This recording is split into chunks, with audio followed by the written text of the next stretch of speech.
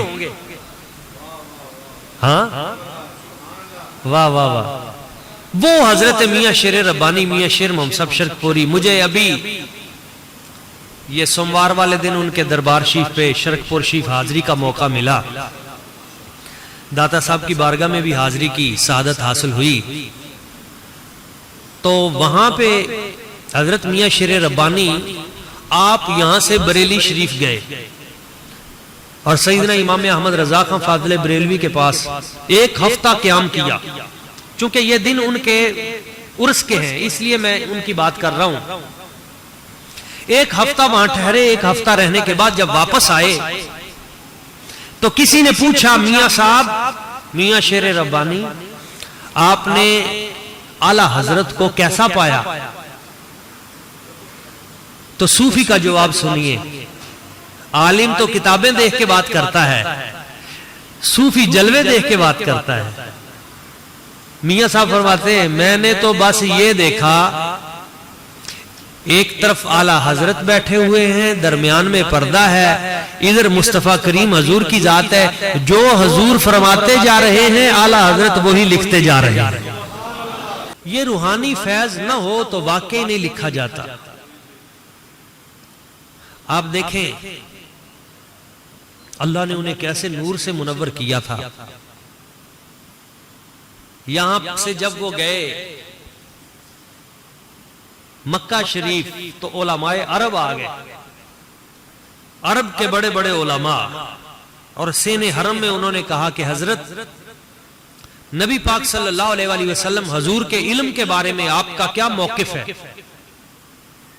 حضور کو اللہ کریم نے کیسا علم عطا کیا؟ آپ نے فرمایا بخار تھا اس وقت، حالت بخار میں. فرمایا مجھے قلم دو ورق دو میں ابھی بتاتا ہوں. تو ایک رجسٹر لے آئے ایک قلم اور وہاں خانہ کعبہ شریف کے ایک ستون کے ساتھ آپ ٹیک لگا کے بیٹھ گئے اور 7.5 گھنٹے میں وہیں بیٹھے بیٹھے ایک بڑی کتاب زبانی لکھ دی الدولت المکیہ بالمادۃ الغیبیہ. عربی میں سینکڑوں حوالے ہیں اس کتاب میں اور جو بھی حوالہ اس نے وہ زبانی، آپ نے کوئی کتاب تو تھی نہیں، جو لکھا آج بھی اسی طرح موجود ہے. آج تک علماء عرب اس کو پڑھتے ہیں اور اس کی تعریف بیان کرتے ہیں، جس میں حضور کے علم کی شانیں بیان کی، حضور کا مقام و مرتبہ بیان کیا، حضور کا علم بیان کیا، حضور کی نورانیت بیان کی. انہوں نے کہا جی سب باتیں ٹھیک ہیں، ہم تسلیم کرتے ہیں، ہم یہ جو آپ نے دلائل دی ہیں ان دلائل سے بڑے دلائل نہیں ہیں، لیکن ایک سوال ہے. تو آپ نے پوچھا بتاؤ کون سا سوال رہ گیا ہے؟ انہوں نے کہا جی قرآن مجید میں ہے کہ وَعِندَهُ مَفَاتِحُ الْغَيْبِ، غیب کی کنجیاں اللہ کے پاس ہیں. غیب کی کنجیاں مفاتیح مفتاح کی جمع ہے، غیب کی کنجیاں اللہ کے پاس ہیں. آپ کہتے ہیں کوئی غیب کی خبر اللہ تعالیٰ نبی کو بھی دے دیتا ہے، نبی پاک کو بھی پتہ ہے غیبی باتوں کا، جبکہ قرآن تو کہتا ہے کہ غیب کی کنجی اور چابی ہے ہی اللہ کے پاس. آپ نے فرمایا اچھا، بڑا اچھا سوال ہے، یہ بتاؤ چابی کے لیے قرآن مجید میں کتنے لفظ آئے ہیں؟ انہوں نے کہا جی 2 لفظ آئے ہیں. ایک مقام پہ اللہ فرماتا ہے وَعِندَهُ مَفَاتِحُ الْغَيْبِ، غیب کی چابیاں اللہ کریم کے پاس ہیں. دوسری جگہ پہ اللہ تعالیٰ فرماتا ہے لَهُ مَقَالِيدُ السَّمَاوَاتِ وَالْأَرْضِ، زمین و آسمان کی جو چابیاں ہیں مقالید وہ بھی اللہ کریم کے پاس ہیں. تو جب اللہ تعالیٰ خود فرماتا ہے کہ غیب کی چابی اور کنجی میرے پاس ہے تو آپ کہتے ہو کہ غیب کی خبر نبی پاک کے پاس ہے. فرمایا ہاں اس کے اندر ہی تو وہ راز تھا. وہ غیب کی کنجی ہے کیا؟ وہ کون سی غیب کی کنجی ہے جو رب کے پاس ہے، جس کنجی سے غیب کھلتا ہے وہ تالا، وہ کنجی لگے تو تالا کھلتا ہے اور غیب نکلتا ہے۔ انہوں نے کہا جی بتاؤ۔ فرمایا تمہیں کس نے بتایا کہ یہاں بھی فرشتہ بیٹھا ہے، یہاں بھی فرشتہ بیٹھا ہے؟ تمہیں اور مجھے تو نہیں نظر آیا، یہ کس نے یہ غیبی بات بتائی؟ یہ تو نبی پاک نے بتائی ہے۔ یہ کس نے بتایا کہ قبر میں 3 سوال ہوں گے؟ یہ حضور نے بتایا، ہم نے تو نہیں دیکھا۔ قیامت آئے گی، کس نے بتایا ہے؟ حضور نے بتایا ہے۔ اللہ کریم بھی ہے، کس نے دیکھا ہے؟ نہ تم نے دیکھا نہ ہم نے دیکھا۔ بھئی جس نے دیکھا وہی تو محمد عربی ہے۔ تو کہنے لگے جی پھر مطلب کیا ہے؟ فرمایا کنجی سمجھو نا، کنجی کون سی ہے؟ کون سی کنجی ہے؟ جو رب کے خزانوں کی کنجی ہے، جو غیب بتاتی ہے۔ تو انہوں نے کہا جی آپ تھوڑا سا بات کو اور کھول دیں۔ فرمایا یہ جو 2 لفظ تم نے بتائے ہیں نا قرآن میں، ان 2 لفظوں کے اندر ہی وہ کنجی چھپی ہوئی ہے۔ کون سے 2 لفظ؟ فرمایا چابی کے لیے 2 لفظ ہے، ایک مصابیح، ایک مقالید۔ تو مصابیح کا پہلا حرف کیا ہے؟ میم۔ پہلا حرف کیا ہے مصابیح کا؟ میم۔ اور مصابیح کا آخری حرف کیا ہے؟ ہا۔ میم ہا۔ دوسرا لفظ ہے مقالید۔ مقالید کا پہلا حرف کون سا ہے؟ میم۔ اور مقالید کا آخری حرف کون سا ہے؟ دال۔ میم ہا اور میم دال کو اکٹھا کریں تو بنتا کیا ہے؟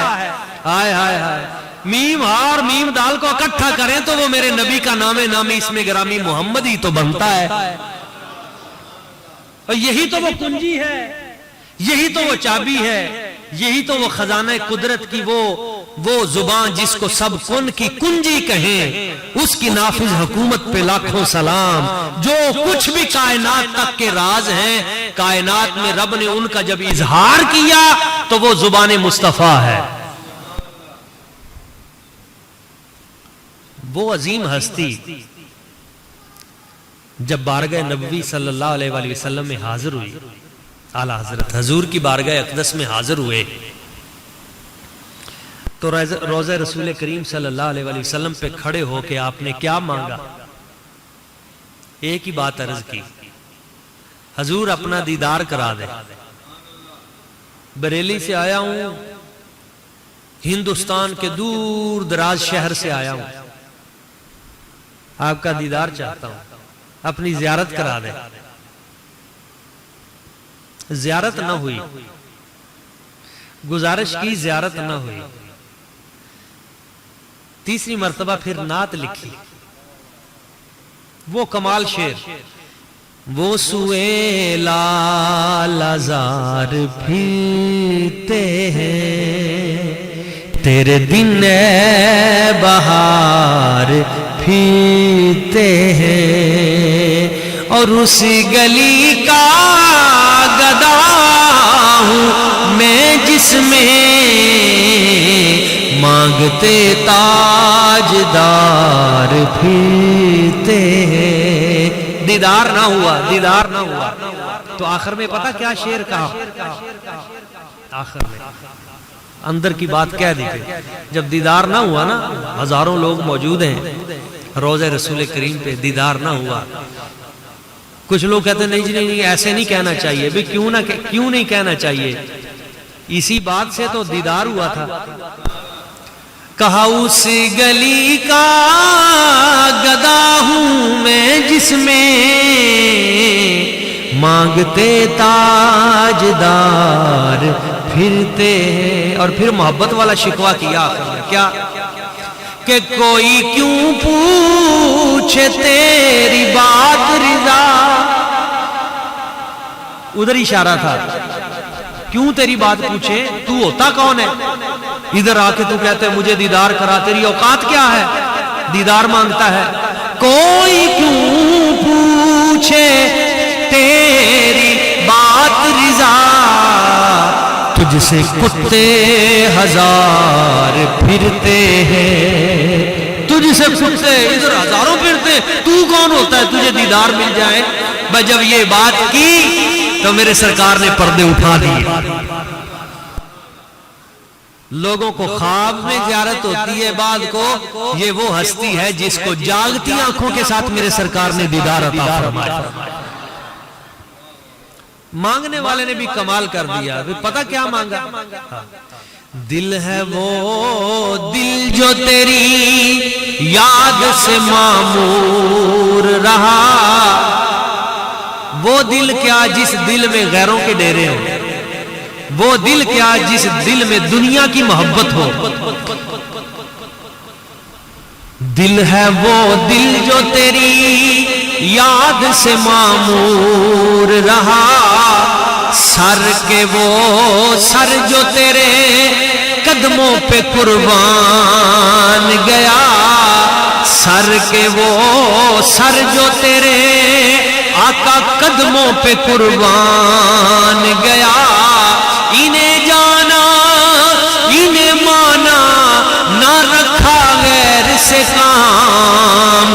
للہ الحمد میں دنیا سے مسلمان گیا. للہ الحمد میں دنیا سے مسلمان گیا. غیر کی طرف دیکھنا ہی نہیں ہے, بس حضور کی طرف دیکھنا, اور سرکار ہی نگاہ کرم فرماتے ہیں. ایک مرتبہ کسی شخص نے کہا, حضور جب آپ حرمین طیبین میں تشریف لے جائیں تو مجھے بھی ساتھ لے جانا. بات سمجھ میں آئی؟ کسی شخص نے آپ کے پاس آ کے کہا بریلی شریف میں, حضور جب آپ حرمین طیبین میں تشریف لے جائیں تو مجھے بھی ساتھ لے جانا. آپ نے فرمایا یہ تم نے کیا کہہ دیا, اپنے لفظ واپس لو. حضور میں نے اس میں کون سی بے ادبی کی؟ فرمایا بے ادبی تو ہوئی ہے. تو نے کہا ہے جب حرمین طیبین میں تشریف, ہماری کیا اوقات ہے کہ تشریف, تم کہو جب تمہاری حاضری ہو اس بارگاہ قدس میں تو مجھے بھی ساتھ شامل کر لینا. تشریف لے جانا نہیں, جب حاضری ہو حضور کی بارگاہ میں, وہاں تو حاضری ہوتی ہے. ہاں کسی نے کہا حضرت آپ نے بڑا سخت فتویٰ دے دیا ہے. فرمایا کیا فتویٰ دیا ہے؟ کہا حضرت آپ نے فتویٰ دے دیا ہے کہ جو نبی پاک صلی اللہ علیہ وآلہ وسلم معاذ اللہ ثم معاذ اللہ جو حضور کے کپڑوں کو میلا کہے تو وہ کافر ہے. تو آپ نے فرمایا اس میں پریشانی کی کیا ضرورت ہے؟ اس نے کہا حضور بات یہ ہے, سوال کرنے والے نے کہا کہ کبھی ایسا بھی تو ہو سکتا ہے کہ حضور صحرائے عرب میں سے گزر رہے ہوں اور طوفان آیا ہوا ہو اور مٹی پڑ گئی ہو اور کپڑے میلے ہو گئے ہو, تو اگر کسی نے اس کیفیت میں دیکھ کر کہہ دیا کہ کپڑے میلے ہو گئے ہیں دھو دیں, تو آپ نے تو کہہ دیا کہ بندہ ایمان سے ہی گیا جس نے کپڑے میلے کا کہہ دیا. تو یہ تو ذرا سخت بات نہیں ہے. اگر ایسی کیفیت میں کوئی دیکھے تو اس کے پاس پھر رستہ کیا ہے, وہ کیا کرے؟ آپ نے فرمایا اگر خدا اسے توفیق ادب دے تو اس حال میں یوں کہے کہ مٹی نے دامن رحمت میں پناہ لے رکھی ہے. یہ نہ کہے کہ حضور کے کپڑے میلے ہیں, یہ کہے کہ مٹی نے دامن رحمت میں پناہ لے رکھی ہے. ایک شخص حاضر ہوا اور اس نے عرض کی حضور میری تمنا ہے کہ آپ 4 زبانوں میں نعت کہیں, حضور کی نعت پڑھیں اور اس میں 4 زبانیں استعمال ہوں. تو آپ نے فرمایا اچھا. اسی وقت ہی آپ نے قلم اٹھایا اور اسی وقت ہی آپ نے ایسی نعت لکھ دی جس میں 4 زبانیں استعمال کی گئی. 4 زبانیں, جس کا ایک شعر ہے کہ البحر علا والموج طغا من بے کس و طوفان ہوش ربا. من بے کس و طوفان ہوش ربا. البحر علا, سمندر اس وقت پھیل چکا ہے اور طغیانی آ چکی ہے, طوفان آ گیا ہے یا رسول اللہ یا حبیب اللہ, طوفان آ چکا ہے. من بے کس و طوفان ہوش ربا. حضور طوفان میں پھنس گیا ہوں, اکیلا ہوں, سخت طوفان ہے. منجدار میں ہوں بگڑی ہے ہوا, منجدار میں ہوں بگڑی ہے ہوا. گوری نیا پار لگا جانا لم یاتی نذیر کا فی نظر لم یاتی نذیر کا فی نظر مثلے تو نہ شد پیدا جانا جگ راج تو راج تورے سرسوں ہے تجھ کو شہید و سرا پہلا مصرع عربی کا ہے دوسرا فارسی کا ہے تیسرا ہندی کا ہے چوتھا اردو کا ہے آنا فی آتش ہوں وسخاک عطم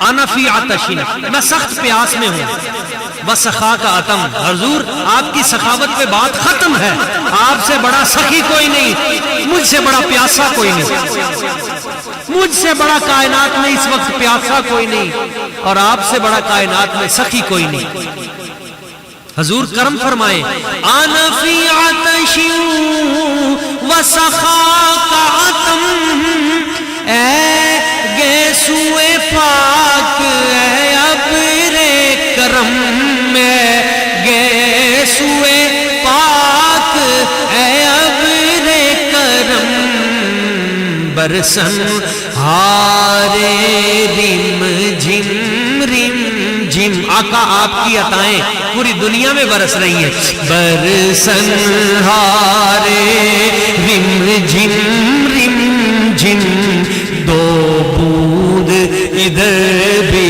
گرا جانا یا حبیب اللہ آنا فی عطش وسخاک عطم اے گیسوئے پاک اے ابر کرم اے گیسوئے پاک اے ابر کرم برسن ہارے رم جھم برسن ہارے رم جھم دو بوند ادھر بھی گرا جانا لم یاتی نذیر کا فی نظر لم یاتی نذیر کا فی نظر مثلے تو نہ شد پیدا جانا اللہ کریم کی بارگاہ میں دعا ہے ان کے نور عشق سے ہمیں بھی دو قطرے عطا فرمائے آمین وما علینا الا البلاغ المبین سنت